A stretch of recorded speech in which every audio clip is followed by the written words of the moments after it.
আসন্ন ত্রয়োদশ জাতীয় সংসদ নির্বাচনকে সামনে রেখে ব্রাহ্মণবাড়িয়া 2 আসনে রাজনৈতিক উত্তাপ ক্রমেই বাড়ছে। স্বতন্ত্র প্রার্থী হিসেবে মাঠে নামা ব্যারিস্টার রুমিন ফারহানাকে ঘিরে এবার দেখা গেল ভিন্ন এক চিত্র। বিএনপি থেকে সদ্য বহিষ্কৃত এই নেত্রীকে ফুল ছিটিয়ে ও মালা পরিয়ে উষ্ণ সংবর্ধনা জানালেন গ্রামবাসীরা। মঙ্গলবার বিকেলে ব্রাহ্মণবাড়িয়ার সরাইল উপজেলার নোয়াগাঁও ইউনিয়নের কুচনি গ্রামে এক নির্বাচনী পথসভায় অংশ নিয়ে নিজের রাজনৈতিক অবস্থান স্পষ্ট করেন রুমিন ফারহানা।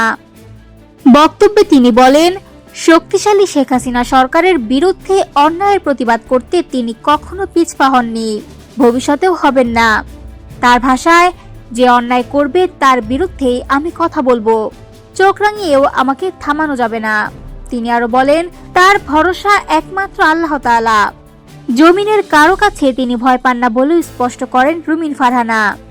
দলীয় প্রার্থী মনোনয়ন প্রসঙ্গে ক্ষোভ প্রকাশ করে তিনি বলেন, ব্রাহ্মণবাড়িয়া 2 আসনের নেতাকর্মীরা দলের প্রার্থী চেয়েছিলেন, কিন্তু সেই দাবিকে উপেক্ষা করে ভাড়া করা প্রার্থী দেওয়া হয়েছে।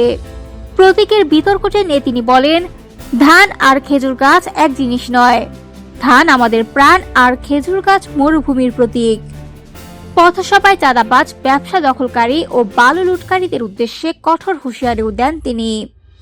বলেন, ক্ষমতার পালাবদল হলেই রাতারাতি শত কোটি টাকার মালিক হওয়া গ্রহণযোগ্য নয়। মানুষ জেগে উঠলে কি হতে পারে অতীতে তার উদাহরণ রয়েছে বলেও মন্তব্য করেন তিনি। উল্লেখ্য, দলীয় সিদ্ধান্ত অমান্য করে নির্বাচনে অংশ নেওয়ায় রুমিন ফারহানাকে বিএনপির কেন্দ্রীয় সহ আন্তর্জাতিক বিষয়ক সম্পাদক পদ থেকে বহিষ্কার করা হয়। অন্যদিকে বিএনপি নেতৃত্বাধীন জোট থেকে এই আসনে মনোনয়ন পেয়েছেন জমিয়তে উলামায়ে ইসলাম বাংলাদেশের সহসভাপতি জুনায়েদ আল হাবিব।